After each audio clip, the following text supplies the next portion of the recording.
बोलिए श्री सदगुरुदेव भगवान की जय। यो अंतः प्रवेश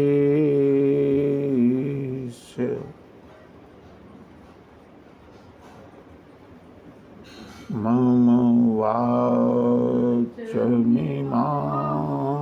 प्रसोक्ताम्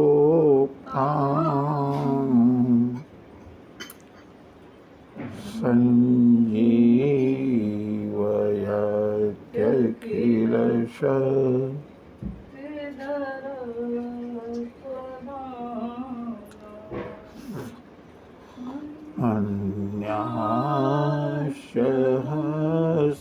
अन्याशहस्तचरण श्रवणत्वदानी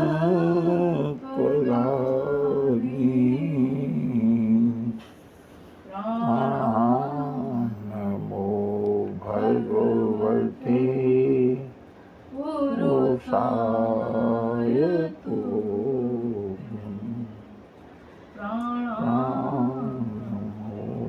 भगवते पुरुषाय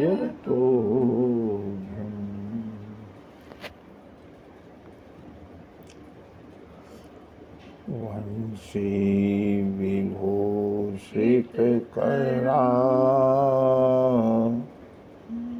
नवनीरदाभा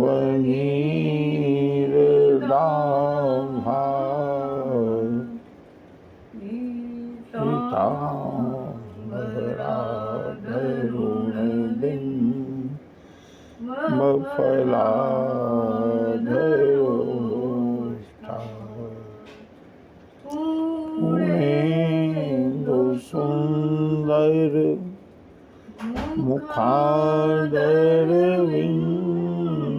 नेत्रा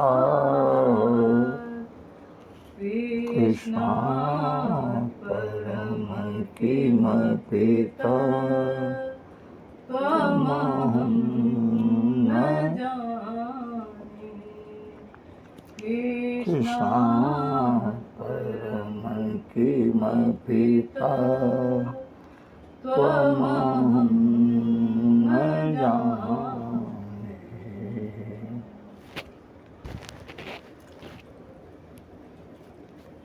एवं गुरुपदं श्रेष्ठं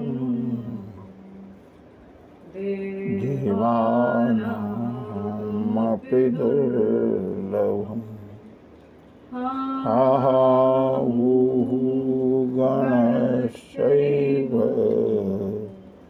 गन्धर्वाद्यैश्च पूज्यते।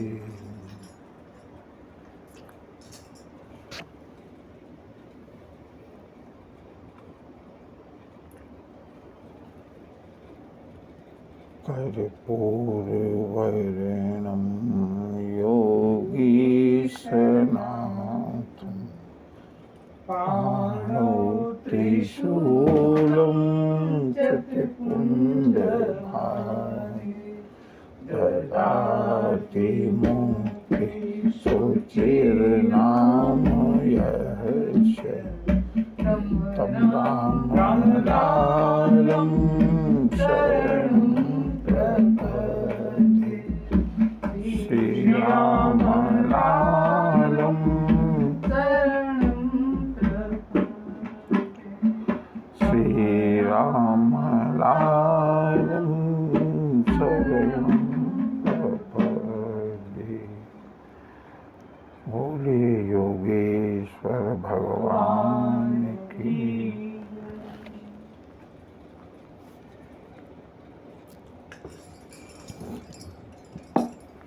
श्री कृष्ण गोविंद हरे मुरारी हे नाथ नारायण वासुदेवा। श्री कृष्ण गोविंद हरे मुरारी हे नाथ नारायण वासुदेवा हे नाथ नारायण वासुदेवा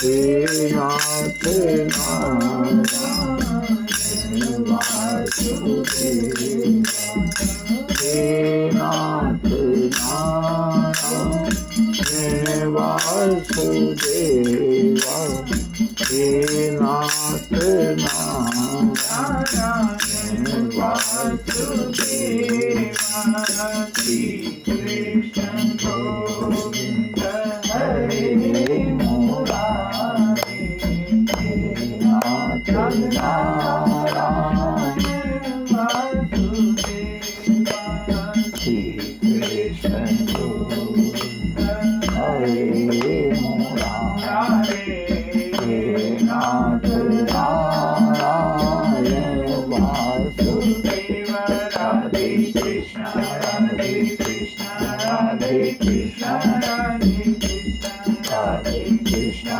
राधे कृष्ण राधे कृष्ण राधे कृष्ण राधे कृष्ण राधे कृष्ण राधे कृष्ण राधे कृष्ण राधे कृष्ण राधे कृष्ण श्री कृष्ण गोविंद हरे मुरारे हे नाथ नारायण वासुदेवा श्री कृष्ण गोविंद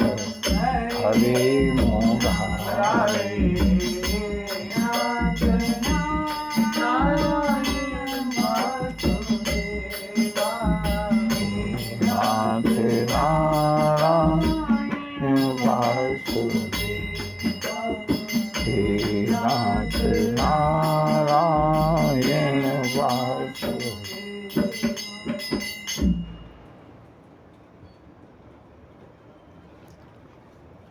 श्री कृष्ण गोविंद हरे मुरारे हे नाथ नारायण वासुदेवा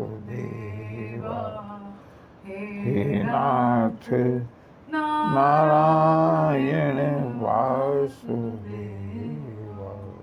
हे नाथ नारायण वासुदेवा। पूरी द्वारिकाधीश की जय।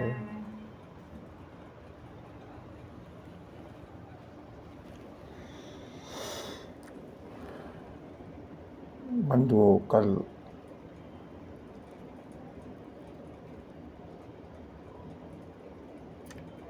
यशोदानंदन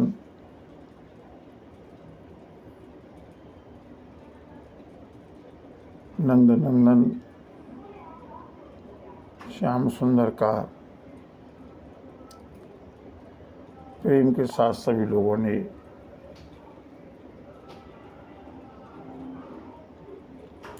जन्मदिन मनाया।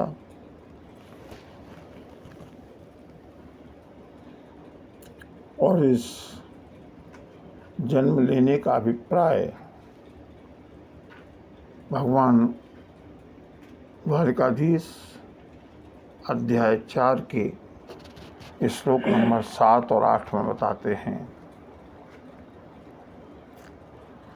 परित्राणाय साधूनां विनाशाय च दुष्कृतां धर्म संस्थापनार्थाय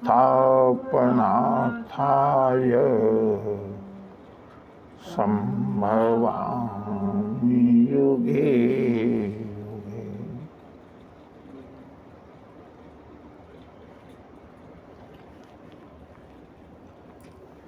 हे अर्जुन,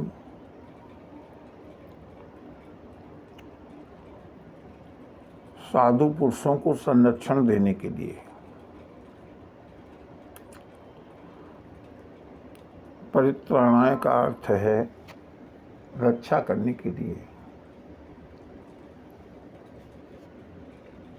संरक्षण देने के लिए।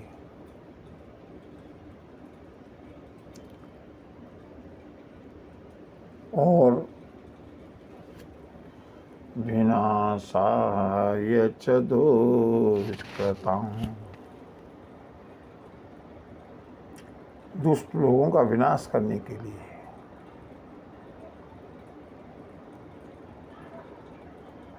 धर्म संस्थापनार्थाय,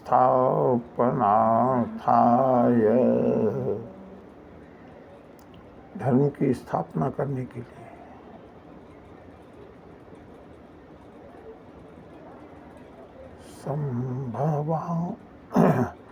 संभवामि युगे युगे, मैं समय समय पर प्रत्येक युग में प्रकट होता हूँ, जन्म लेता हूँ, अवतार ग्रहण करता हूँ।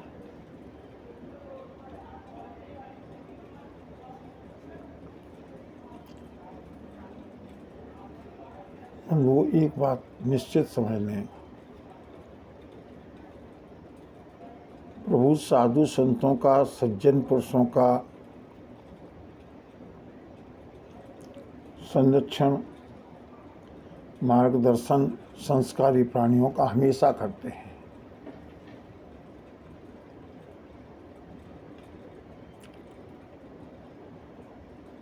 दुष्टों का विनाश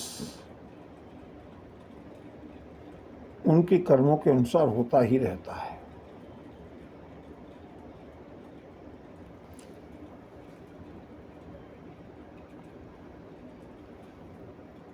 मैंने कल भी कहा था, अगर प्रभु में श्रद्धा है, गुरुदेव में श्रद्धा है, शास्त्रों में श्रद्धा है, श्रीमद् भगवद गीता में श्रद्धा है,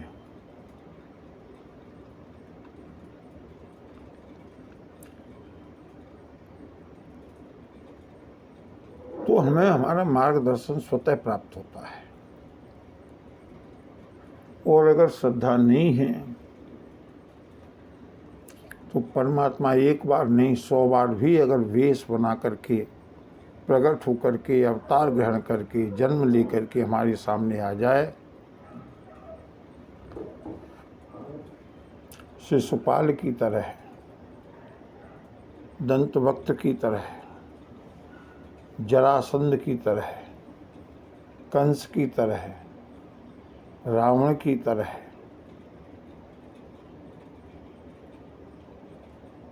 हम पर कोई असर होने वाला नहीं है। क्योंकि हमको जो भी कुछ प्राप्त होता है वो अपनी श्रद्धा और विश्वास से प्राप्त होता है।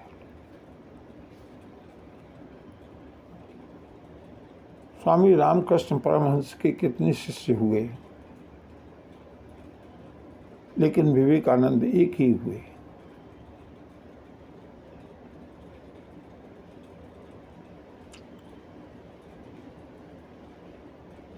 एक्सेप्टर कैसा है, ग्राही कैसा है, उसके अंदर कितनी क्षमता है, कितनी श्रद्धा है, कितना विश्वास है,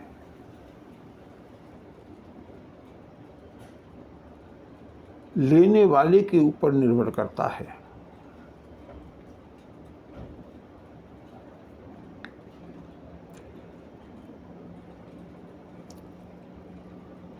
मैं आज YouTube देख रहा था,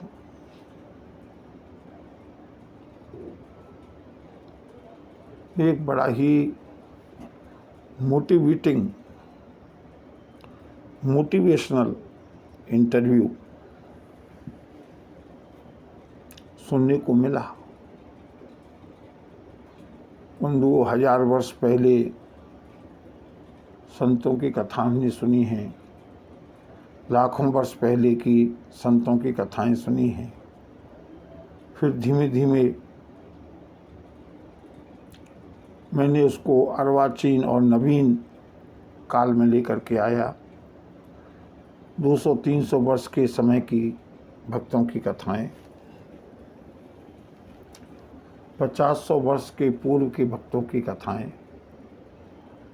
लेकिन आज जिस इंटरव्यू को सुना, वो वास्तव में एक मोटिवेशनल इंटरव्यू है। और संत कब होते हैं, कहाँ होते हैं, इसका कोई क्राइटेरिया नहीं है। एक जो मैंने इंटरव्यू पढ़ा, सुना, एक बच्चा है,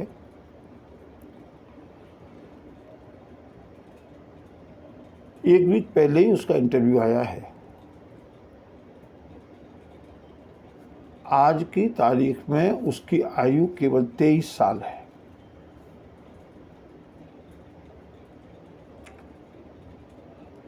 घर की संपन्नता, उसके पिता के यहाँ अच्छा खासा ज्वेलर्स का काम है, लेकिन माता पिता के संस्कार आध्यात्मिक हैं। ये तो मैंने कई बार बताया है। संत अगर पैदा होते हैं तो उनकी पीढ़ियों के संस्कार होते हैं।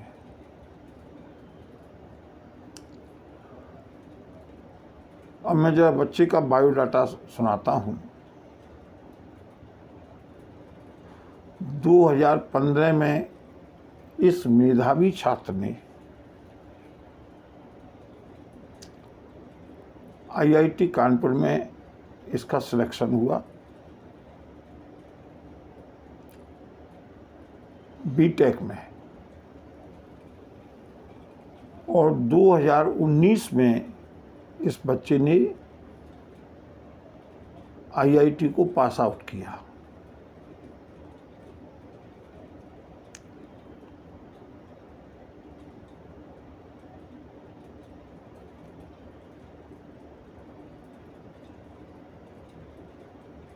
जिस समय पास आउट किया, उस समय कैंपस सिलेक्शन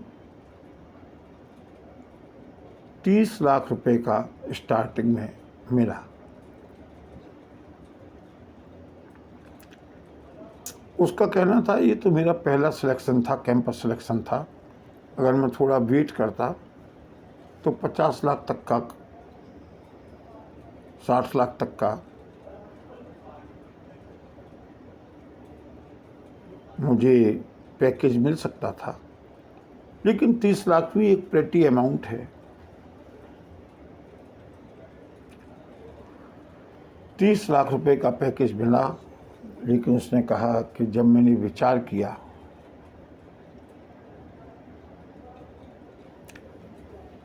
इस 30 लाख के पैकेज का उद्देश्य क्या होगा, इसका गोल क्या होगा, इसके एम्स क्या होंगे, और बंधुओं उधर खींचने वाला कोई और है। मेरे श्याम ने इस बालक को अपनी ओर खींचा। उसने कहा मैंने श्रीमद् भगवद गीता का अध्ययन किया था। IIT पीरियड में भी हमारे एक प्रोफेसर थे जो श्रीमद् भगवद गीता की साइंटिफिक व्याख्या करते थे। उससे मैं बहुत इम्प्रेस हुआ, और इतना इम्प्रेस हुआ मैंने विचार किया कि अर्जुन हमसे हर तरह से श्रेष्ठ था। बुद्धि में, बल में, तेज में,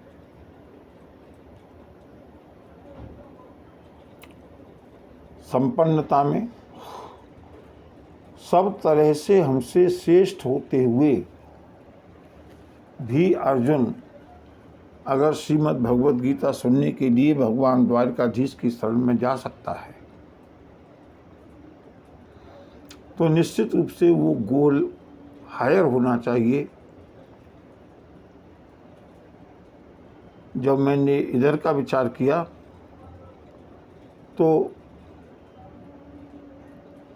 अच्छा खासा खाना पीना, विवाह हो जाना,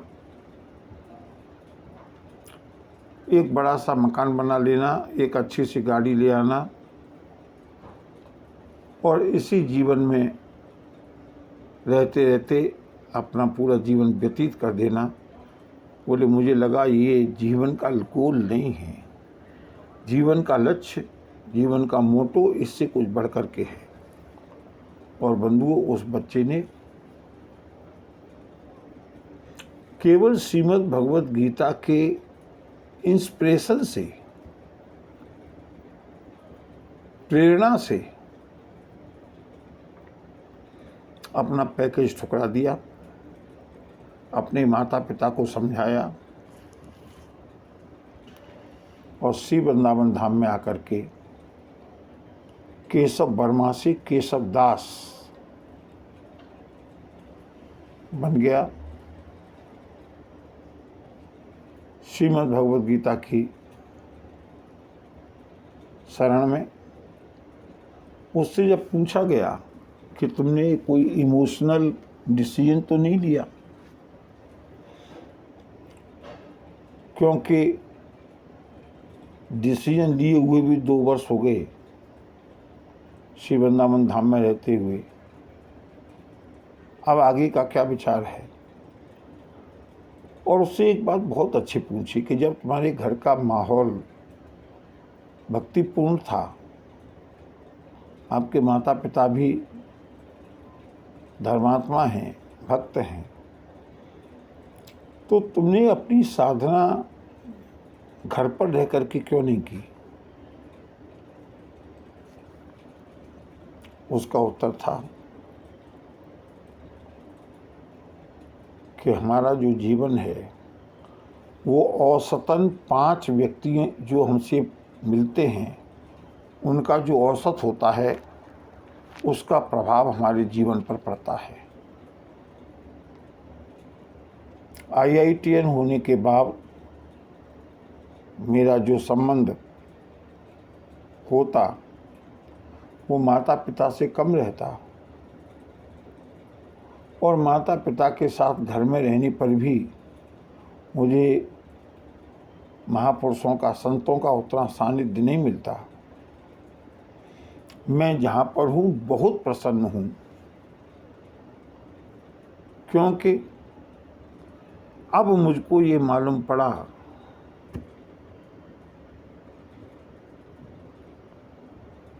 कि बिनु सत्संग विवेक न होई, राम कृपा बिनु सुलभ न सोई। बिनु सत्संग विवेक न होई, राम कृपा बिनु सुलभ न। जीवन में सबसे बड़ा जो प्रभाव पड़ता है वो संग का पड़ता है। इसलिए मैं श्री वृंदावन धाम आया। संत तो सब तरह के सब जगह हैं, लेकिन प्रभु कृपा से मुझको बड़ी श्रेष्ठ और त्यागी, वैरागी संतों का सानिध्य मिला है। और अब मैं केवल और केवल श्रीमद् भगवत गीता के लिए समर्पित हूँ।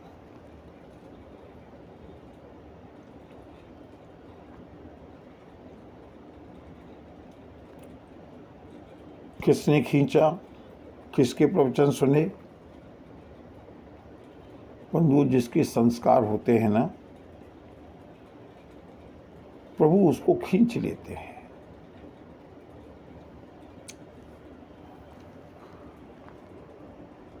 और ऐसे संतों के प्रभाव से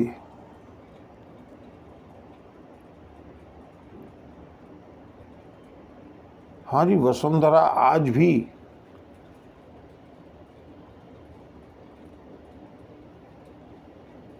विश्वगुरु न सही, लेकिन विश्वगुरु से कम भी नहीं है।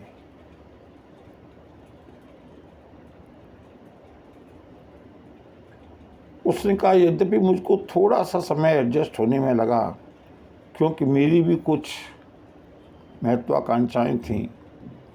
जब बीटेक में एडमिशन लिया आईआईटी में एडमिशन लिया, मैंने 12-12 घंटे एक साथ बैठ कर के स्टडी की। कहाँ वो टेक्निकल एजुकेशन, कहाँ उसके साथ जुड़े हुए ख्वाब, और कहाँ श्रीमद् भगवद गीता। एक सिंपल सा साधारण सा संतत्व का जीवन। लेकिन उसने कहा कि मैंने देखा आईआईटी की लाइफ में निश्चित रूप से बहुत सारे प्लस पॉइंट हैं, लेकिन संघ का दुष्प्रभाव वहाँ पर काफ़ी है। मैं अब जहाँ हूँ श्रीमद् भगवद गीता की शरण में हूँ। तो बंधु, मैंने ये बात इसलिए बताई कि प्रभु की हम पर कितनी कृपा है।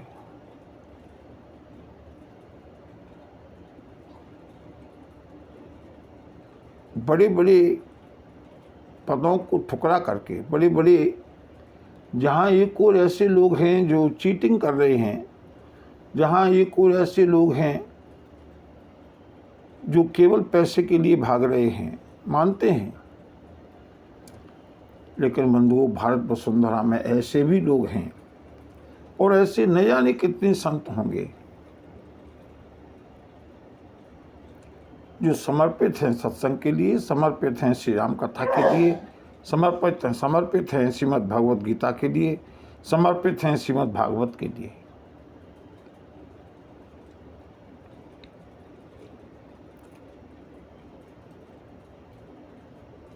भगवान कहते हैं, अर्जुन, ऐसे संतों की रक्षा करने के लिए, उनका संवर्धन करने के लिए, उनको सुख देने के लिए और विनाशाय च दुष्कृतां, दुष्ट लोगों का विनाश करने के लिए। एक बार किसी ने प्रश्न पूछा, भगवान तो सम है, उनके लिए तो संत और दुष्ट सब समान होने चाहिए, उनके लिए तो देवता और असुर समान होने चाहिए। साधु संतों का ध्यान रखते हैं और असुरों का विनाश करते हैं। विनाश करना प्रभु के लिए, ब्रह्म के लिए, ईश्वर के लिए,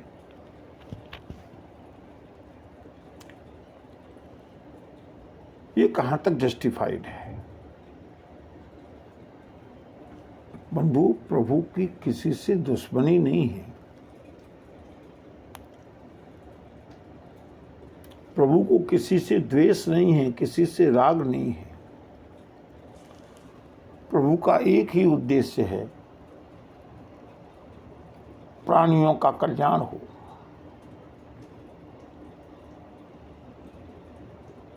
ये सारी मेरी संतान हैं, मेरे अंश हैं, आकर के मेरे साथ मिलें। जो अच्छे संस्कार बस प्रभु से मिल जाते हैं, वो साधु संत हैं, उनका प्रभु कल्याण करते हैं। और जो दुष्ट प्रकृति के हैं,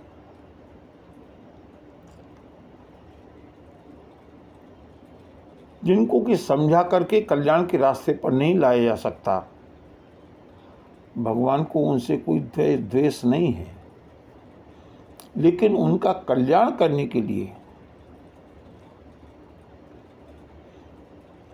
प्रभु किसी को मारते नहीं हैं, प्रभु सबको तारते हैं। जब रावण को तारा, जब कंस को तारा, जब हिरण्यकश्यप को तारा,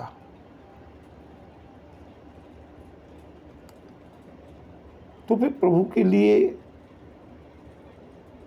किसी भी प्रकार का आक्षेप करना, ये हमारी अल्पज्ञता है।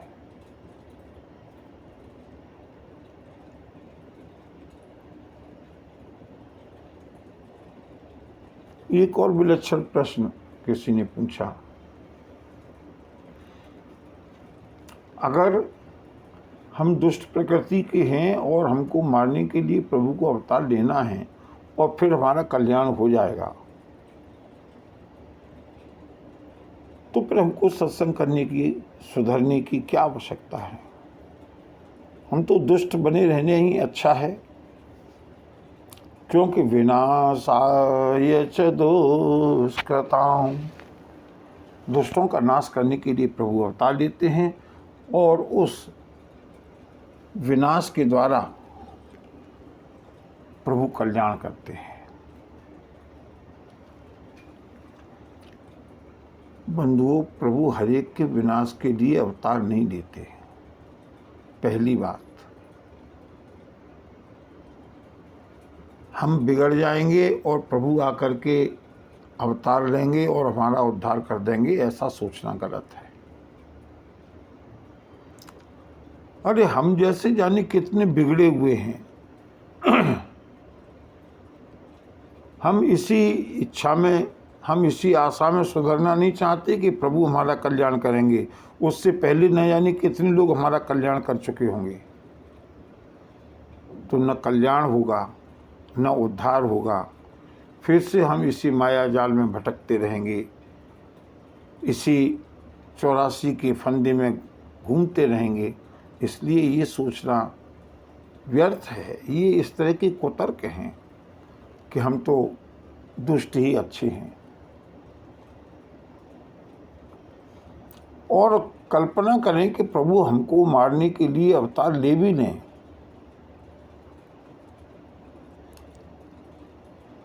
बंधु, श्रीमद् भागवत में एक पात्र यशोदा है और एक पात्र पूतना है। भगवान ने दोनों को तारा है। पूतना को मार करके तारा है, मैया यशोदा को प्रेम के साथ तारा है। केवल उद्धार होना ही हमारा उद्देश्य नहीं है।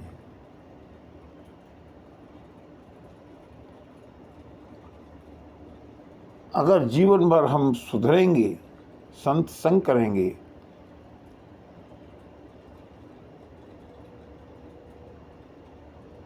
प्रभु का सामीप्य ग्रहण करने का प्रयास करेंगे, तो बंधुओं, केवल उद्धार नहीं, सारी जीवन भर हमको आनंद मिलेगा। अगर पूरे जीवन आनंद के साथ व्यतीत करते हुए फिर हमारा उद्धार हो, ये इस मनुष्य शरीर का उद्देश्य है। मनुष्य शरीर का उद्देश्य ये कभी नहीं है कि जीवन भर उल्टे सीधे काम करते रहो, मरने के बाद उद्धार हो जाएगा। ऐसा हमारे शास्त्रों ने कहीं नहीं लिखा।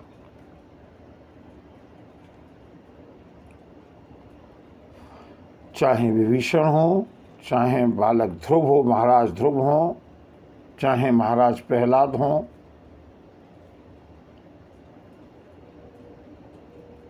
चाहे मैया यशोदा हो, जीवन भर सुख लेते हुए, जीवन भर प्रेम से रहते हुए, जीवन भर आनंद पूर्वक रहते हुए जीवन मिला है, अनमोल जीवन है।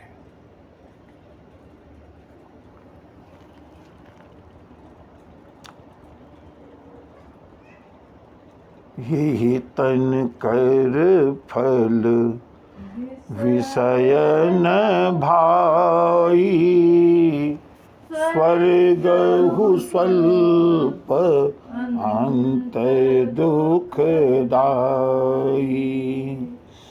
यही तन कर फल विषय न भाई,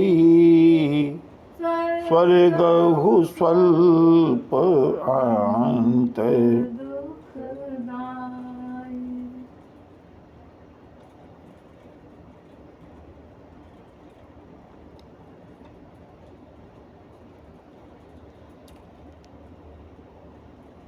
भगवान के अवतार के असली प्रयोजन पर आते हैं।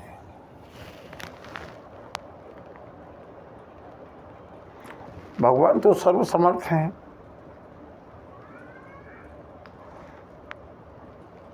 कहा जाता है कि उनके संकल्प मात्र से सृष्टि की रचना होती है और सृष्टि का विनाश होता है।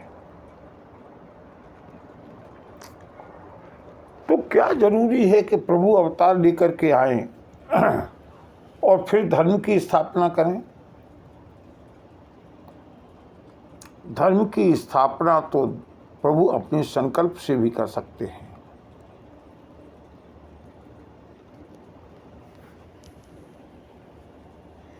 बंधुओं, यहाँ पर प्रभु के अवतारवाद का जो रहस्यमय हेतु है वो छिपा हुआ है। दुष्टों का विनाश करना, साधु संतों की रक्षा करना, संरक्षण देना, ये दो प्रभु के अवतार के मुख्य उद्देश्य हैं। लेकिन इनके पीछे जो छिपा हुआ तीसरा उद्देश्य है वो स्वयं प्रभु की अपनी इच्छा है।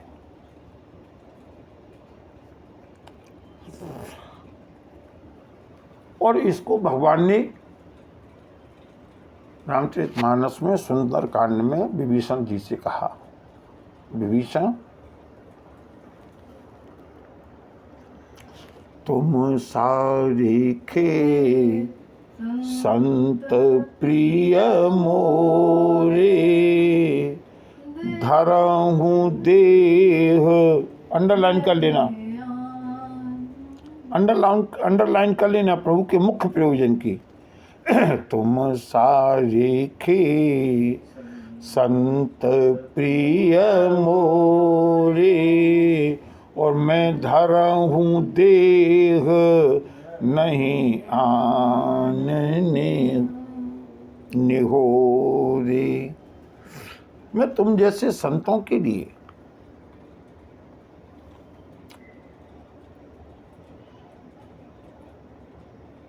परमात्मा के संकल्प मात्र से, पहले तो प्रभु संकल्प ऐसा करते नहीं जैसा संकल्प हम लोग करते हैं ना। जरा भी किसी को कष्ट हो, जरा भी कहीं गड़बड़ी हो, जहाँ भी अधर्म हो रहा हो, अगर हम भगवान होते ना तो तुरंत संकल्प कर लेते, यहाँ पर सब सही हो जाए, यहाँ का आतंकवाद सही हो जाए, यहाँ के लोग सुधर जाएं, यहाँ की गरीबी मिट जाए। प्रभु ऐसा नहीं करते। अवतार लेने के बाद भी नहीं करते। भगवान ने द्वारकाधीश का अवतार लिया और शांति दूत बनकर के आए हैं दुर्योधन के पास। थोड़ा सा ऐसे कर देते, दुर्योधन की बुद्धि सुधर जाती, लेकिन नहीं।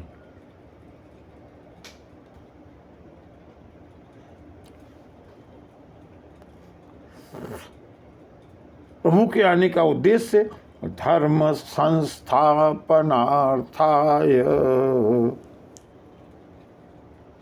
जो धर्म का पुल इस संसार में जर्जर हो जाता है, इसकी मेंटेनेंस करने के लिए, इसको सुदृढ़ करने के लिए और भक्तों के साथ लाड़ लड़ाने के लिए। बंधु, प्रभु की स्वयं की इच्छा होती है कि मैं भक्तों के बीच में जाकर के रहूं, भक्तों के साथ खेल क्रीड़ा करूं। इस काम को प्रभु बिना अवतार लिए नहीं कर सकते। और इसलिए ऐसे ऐसे संत जो अनेक जन्मों से परिपक्व होते जा रहे हैं, उन संतों को जाकर के उनकी कुटिया में, उनके घर में मैं प्रायः कहा करता हूँ कथा के माध्यम से, रावण का वध करना, कंस का वध करना, इस काम को तो अगर भगवान कृष्ण नहीं आते तो क्या बलराम जी ये सब काम नहीं कर सकते थे? अगर प्रभु श्री राम नहीं आते तो क्या हनुमान जी ये सारे काम नहीं कर सकते थे? कर सकते थे। फिर परमात्मा को स्वयं अवतार लेकर मनुष्य बनकर आने की आवश्यकता क्यों हुई?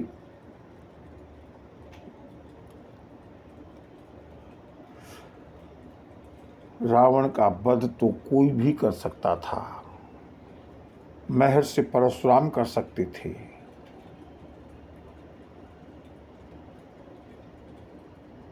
हनुमान जी कर सकते थे, बाली कर सकता था। अंगद ने गिनाया है रावण को कौन कौन मार सकता है। एक ने तो ले जाकर के घुड़साल में बंदी बना दिया।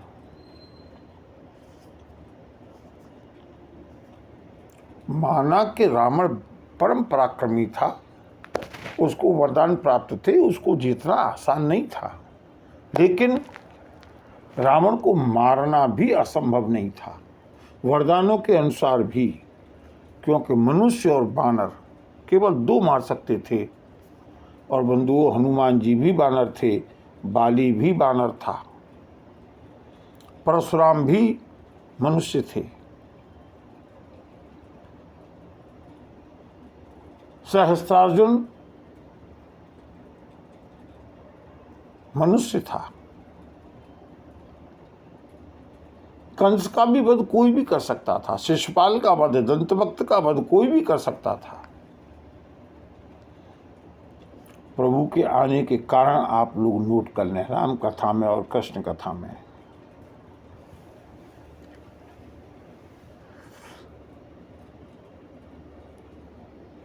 और अगर केवल रावण को मारना ही परमात्मा का प्रयोजन होता तो महाराज दशरथ के उत्तराधिकारी बनकर के रावण के ऊपर आक्रमण करके रावण का वध कर सकते थे।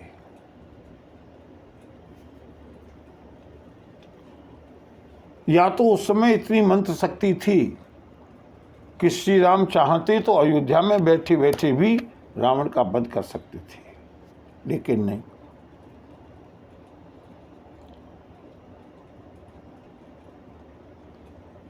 श्री राम के रामावतार का मुख्य उद्देश्य है सोने के वट के वैन प्रेम लपेटे अटपटे बेहसे करुणा ऐन चितई जान की लखन तन। प्रभु तो सर्व समर्थ हैं, हमेशा विजयी रहे हैं। जब प्रभु को हारने की इच्छा होती है ना, तब प्रभु अवतार लेते हैं। और हारते किससे हैं? अपने भक्तों से। ये केवट ऐसा ही अनोखा भक्त है, प्रभु को हरा दिया। जो प्रभु पार अवश्य गाचहु तो मोहि पद पदुम पखारन। अपनी शर्तों पर श्री राम ने कहा कोई बात नहीं केवट, कृपा सिंधु बोले मुस्काई सोई कर जेहि तब नाव। केवट वही करो जिससे तुम्हारी नाव न जाए, परीक्षा ले लो। केवट ने कहा प्रभु इतने से काम नहीं चलेगा, मेरी शर्त के अनुसार आपको घुटने नवा करके मेरे पास आना पड़ेगा। क्या? जो प्रभु पार अवश्य गाचहु मोहि पद पदुम पखारन। अंडरलाइन करिएगा, कहू। गर्ज मेरी नहीं है, गर्ज आपकी है। आपको कहना पड़ेगा। और श्री राम वो अखिल ब्रह्मांड नायक इसलिए अवतार लेकर के आया है। वेगी आने जल पाय पखारू होत विलंब उतार। जो केवट चाहता था प्रभु को झुक करके वहीं आना पड़ा। ये काम प्रभु के अवतार के अलावा कोई नहीं कर सकता था।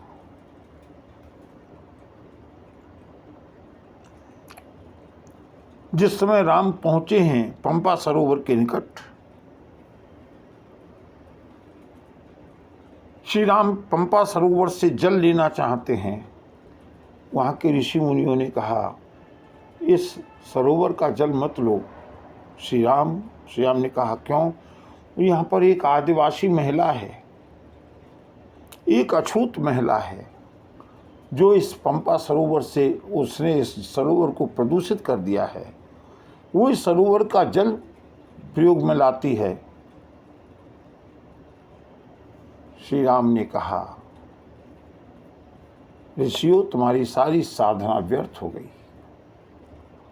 एक नारी अछूत हो गई।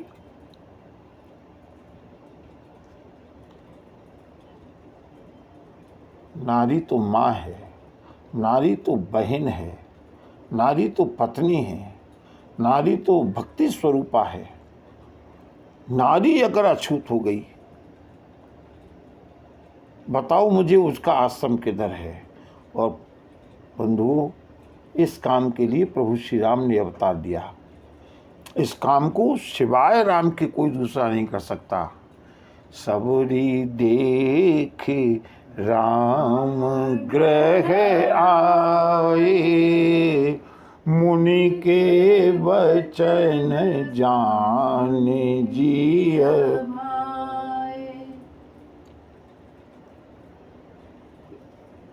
सबरी के यहाँ जाकर के झूठे बेरों का आस्वादन करना, महात्मा विदुर के यहाँ जाकर के सुलभा की भोग को आरोगना, अर्जुन के रथ को सारथी बनकर के चलाना, सुदामा के चरणों का प्रक्षालन करना, धर्म संस्थापनार्थाय। कंस मर गया, हमारे ऊपर क्या असर पड़ा? मर गया। गलत काम किए मर गया, शिशुपाल मर गया, दंतवक्त मर गया।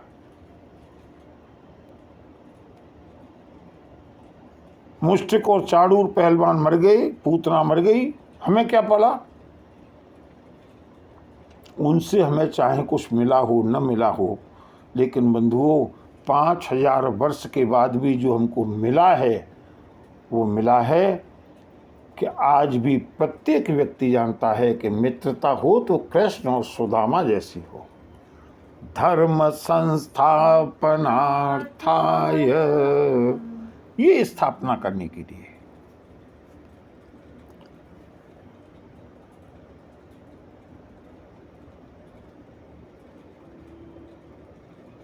संभवामि युगे युगे।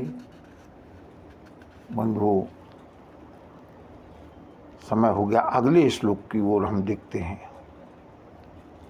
श्लोक नंबर 9। समय पर्याप्त हो गया है। इस श्लोक का वाचन करके हम इसका मंथन कल करेंगे। ओम नमो भगवते वासुदेवाय। श्री भगवानुवाच जन्म कर्म च मे दिव्यं जन्म एवं यो वेत्ति तत्त्वतः